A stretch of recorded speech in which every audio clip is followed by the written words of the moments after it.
Bienvenue dans notre exploration du jour consacrée à une étape importante pour les collégiens, l'épreuve orale du diplôme national du brevet. Bonjour. Oui, une épreuve parfois un peu redoutée, mais surtout une occasion de montrer ce qu'on sait faire. Exactement. On va décortiquer ça ensemble, en s'appuyant sur les guides officiels. L'idée, c'est de comprendre ce qu'est cette soutenance, ce fameux oral. Tout à fait. C'est une présentation d'un projet mené au collège. L'objectif, c'est vraiment de démontrer des compétences, des connaissances acquises. Pas juste réciter. Alors justement, les projets, de quoi peut-on parler? Les textes évoquent 3 cadres possibles. Oui. Alors, première possibilité, un IPI, enseignement pratique interdisciplinaire. C'est un projet qui lie au moins 2 matières, réalisées en cycle 4, donc 5e, 4e ou 3e. D'accord. Genre sciences et français, par exemple. Voilà. Ou histoire et technologie. L'idée, c'est de croiser les regards. Ok. Deuxième option? Les parcours éducatifs. Il y en a 4 qui s'étalent de la 6e à la 3e. Ah oui, lesquels déjà? Alors, il y a le parcours avenir, centré sur l'orientation, le monde pro. Le parcours santé, prévention, bien-être. Important ça. Oui. Puis le parcours d'éducation artistique et culturelle, donc rencontre avec l'art, la pratique. Et enfin, le parcours citoyen. Les valeurs républicaines, l'engagement. C'est ça, droit, devoir, la vie en société, quoi. Donc là aussi, pas mal de choix possibles. Et la troisième voie? C'est l'histoire des arts, l'HDA. Là, on choisit un objet d'étude, souvent une œuvre principale. Une peinture, une milique. Oui, ou un bâtiment, un film. On l'analyse, on la replace dans son contexte, et surtout, on la relie à d'autres œuvres autour d'une question précise. Cette fameuse question précise. Les guides insistent beaucoup là-dessus. Ils appellent ça la problématique. Pourquoi c'est si important? Ah ben, c'est crucial. C'est ce qui transforme une simple présentation, une description, en une vraie réflexion personnelle. C'est plus qu'un titre alors, hein. Ah oui, largement. C'est une question ouverte qui guide toute l'analyse. Ça montre qu'on sait approprier le sujet, qu'on ne fait pas que répéter des informations.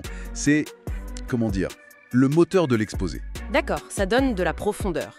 Et concrètement, le jour de l'oral, comment ça se déroule? C'est long? Alors ça dépend si on passe seul ou à 2, en binôme. Ah, on peut passer à 2. Oui, si on est seul, 5 minutes de présentation, puis 10 minutes d'entretien avec le jury. Donc 15 minutes en tout. Et à 2? Si on est en binôme, c'est 10 minutes de présentation au total, mais c'est 5 minutes chacun. Chacun présente sa partie. Logique. Et après, l'entretien dure 15 minutes, ce qui fait 25 minutes en tout. Et pendant cet entretien, le jury peut bien sûr poser des questions à chaque élève individuellement. D'accord. Et pour les 5 minutes de présentation, on a le droit à des notes, à un support. Oui, on peut avoir des notes, bien sûr. Et un support visuel est même conseillé. Un diaporama, par exemple. Mais il ne faut pas tout écrire dessus, j'imagine. Non, surtout pas. Quelques mots-clés, des images, des schémas. Faut que ça reste synthétique, que ça appuie le discours, pas que ça le remplace. On peut montrer autre chose? Une maquette? Absolument. Une production concrète, un rapport de stage, une création. C'est tout à fait possible. Par contre, attention si on veut utiliser de la vidéo ou de l'audio. Ah oui! C'est limité à 1 minute. Faut que ce soit très court. Et, petit plus, on peut faire une partie de sa présentation en langue étrangère. Ah, intéressant. Oui, jusqu'à 5 minutes. C'est valorisé dans la note. Bon à savoir. Et pour préparer tout ça, on s'y prend quand? J'imagine qu'il ne faut pas attendre le dernier moment. Non, clairement pas. La réflexion sur le sujet commence souvent dès le début de l'année de 3e, au premier trimestre. Déjà? Oui. Ensuite, il y a une fiche projet à remplir, une version provisoire vers janvier, puis une version définitive en mars. Et attention, une fois la fiche validée en mars, le sujet est fixé. On ne peut plus changer. D'accord, faut être sûr de son choix. Et on est aidé pour ça. Oui, bien sûr. Il y a un professeur tuteur qui accompagne l'élève pour choisir le sujet, faire les recherches, structurer la présentation, formuler la problématique. Et pour s'entraîner? Il y a obligatoirement un oral blanc. Une répétition en conditions quasi réelles, devant d'autres professeurs. C'est essentiel pour prendre confiance et gérer son temps, son stress. Essentiel, oui. Et au final, comment est-ce qu'on est évalué? C'est noté sur combien? C'est une note sur 100 points qui compte pour le brevet, et l'évaluation repose sur 2 grands piliers, de 50 points chacun. D'accord. Le premier pilier? La maîtrise de l'expression orale. Donc la clarté, la fluidité, est-ce que le langage est adapté, est-ce qu'on arrive à structurer son propos, à capter l'attention, et aussi l'écoute et la réponse aux questions du jury. La capacité à interagir, en somme. Exactement. Et le deuxième pilier, les 50 autres points? C'est la maîtrise du sujet présenté. Là, on regarde si l'élève connaît bien son projet, s'il utilise le bon vocabulaire, s'il sait expliquer ses choix, mettre en contexte, et aussi, très important, s'il montre de la curiosité, un intérêt personnel pour le sujet. Donc on évalue à la fois le fond, la connaissance du sujet, et la forme, la manière de le présenter. C'est tout à fait ça.